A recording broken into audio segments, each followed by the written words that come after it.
President Ferdinand R. Marcos Jr. led the campaign rally of the Alianza para sa Bagong Pilipinas today in Cavite. The chief executive told voters in the province that the administration's senatorial slate is composed of the most experienced, most responsible, and most patriotic candidates. For their part, the administration bets in a press conference share their takes on various issues affecting the country and Filipinos in general, including the spread of fake news.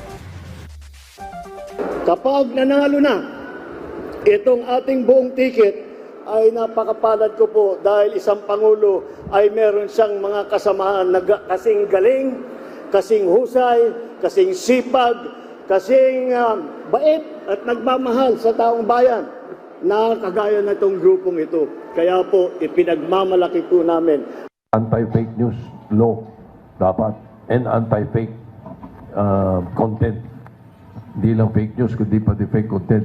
We have to have a law, otherwise you, me, all of us magiging biktima po ng fake news and fake content.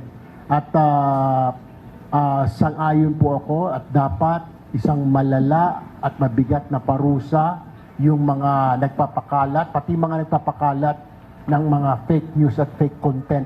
Kailangan ho tayo may batas din doon na pati yung nagsishare na yan, sasabit din. It's not just the legislation, but it's also the enforcement.